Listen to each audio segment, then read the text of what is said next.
Hello மக்களே, தமிழகத்தில் மும்முனை போட்டி என்று 3 நாட்களாக தமிழகம் முழுவதும் பேசி வருகிறார்கள். அதற்கு காரணம் விஜய் அவர்கள் கூட்டணி வைப்பதில்லை என்ற முடிவிற்கு வந்துவிட்டார். 234 தொகுதிகளிலும் தனித்துதான் போட்டியிடுவார். இது விஜயகாந்த் அவர்களை பார்த்து விஜய் அவர்கள் எடுத்த முடிவு. 2006 விஜயகாந்த் அவர்களும் தேர்தல் நடப்பதற்கு ஓராண்டிற்கு முன்பாக தேசிய முற்போக்கு திராவிட முன்னேற்ற கழகம் என்பதை தொடங்கினார்.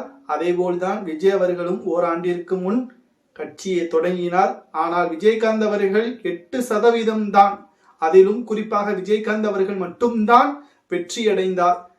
தற்பொழுது விஜய் அவர்களுக்கும் அதே நிலைமையா? ஏனென்றால் கூட்டணி இல்லை என்றால் உள்ளூர் மக்களுக்கே விஜய் அவர்கள் தேர்வு செய்யப்பட்ட தொகுதி வேட்பாளர் அந்த இடத்தில் செல்வாக்கு இல்லை என்றால் நிச்சயம் வெற்றியடைவது கடினம். இது ஒரு பக்கம் இருக்க, விஜயை வைத்தே திமுக வெற்றியடையும் என்பதையும் தற்பொழுது செய்திகள் கிடைக்கப்பெற்றுள்ளது. அதிமுகவிற்குள் பல பிரச்சனைகள், கூட்டணிகளுக்குள் இருக்கக்கூடிய பிரச்சனைகளும் அதிமுக ஒருங்கிணைப்பில் பிரச்சனைகளும் இருப்பதன் காரணமாக இரு அணிகளாகவும் அதிமுகவில் இருக்கிறது. விஜய் அவர்களும் வந்துவிட்டால் ஓட்டுகளும் அதிக அளவில் முன்னுக்கு பின் முரணாக, அதாவது குறிப்பிட்ட சதவீதம் விஜய் அவர்கள் பெறுவார்.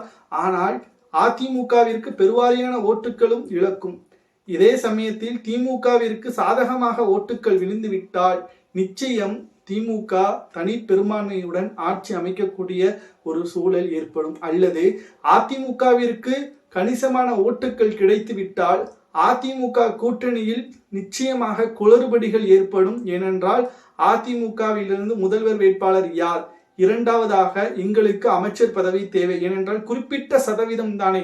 அப்படி இருக்கும் பொழுது நிச்சயமாக மிகப்பெரிய ஒரு மாற்றம் 2026 வருவதற்கு வாய்ப்புகள் இருக்கிறது. பெரும்பான்மையான ஆதரவுகள் திமுகவிற்கு இருப்பதாகவும் தற்பொழுது விஜய் அவர்கள் கூட்டணி வைத்தால் மட்டும்தான் தமிழகத்தில் மாற்றத்தை கொண்டு வர முடியும் என்ற தகவலையும் நம்மால் உறுதியாக கூறலாம். விஜய் அவர்கள் நிச்சயமாக வெற்றி அடைவதற்கு 95% வாக்குகள் இருக்கிறது. அவர் எந்த தொகுதியில் போட்டியிடுகிறார் என்பதை பொறுத்துதான். மற்ற வேட்பாளர்களின் நிலைமை மிகப்பெரிய ஒரு கேள்விக்குறியாகத்தான் இருக்கிறது. இரண்டாவதாக நாம் பார்க்கக்கூடிய விஷயம் என்னவென்றால், சின்னம் தற்பொழுது 9 மாதங்கள் இருக்கிறது. 2026 மே ஏப்ரல் மாதத்தில் தேர்தல் நடைபெறலாம். இந்த குறுகிய காலத்தில் மக்களிடம் சின்னத்தை கொண்டு செல்ல முடியுமா?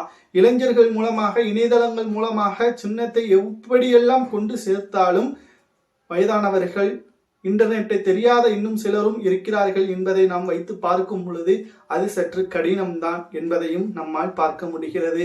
குறிப்பாக இந்த முடிவை விஜய் அவர்கள் எதற்கு எடுத்திருக்கிறார்? தான் தனித்து நின்றால் தன்னுடைய நிலைமை என்ன என்பதை விஜய் அவர்கள் உணர்வதற்கும் இது வாய்ப்பாக இருக்கிறது.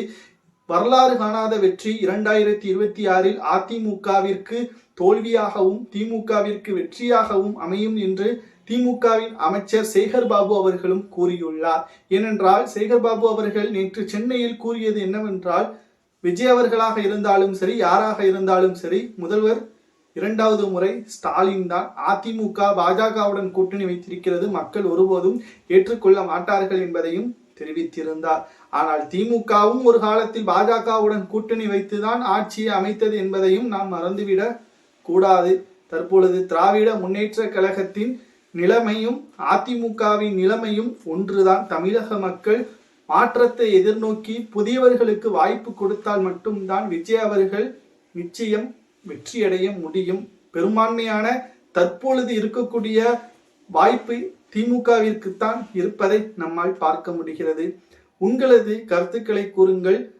விஜய் அவர்களை வைத்து திமுக வெற்றியடையுமா, அல்லது விஜய் அவர்கள்தான் நிச்சயம் கேம் சேஞ்சராக சட்டசபை தேர்தலில் வருவார் என்பதை நீங்கள் நினைக்கிறீர்களா என்பதை கமெண்ட் வாயிலாக மறக்காமல் கூறுங்கள். வீடியோ பிடிச்சிருந்தா ஒரே ஒரு லைக் மற்றும் சப்ஸ்கிரைப் பண்ணிருங்க. வீடியோவில் ஏதேனும் தவறுகள் இருந்தால் கமெண்ட் வாயிலாக கூறுங்கள். நன்றி.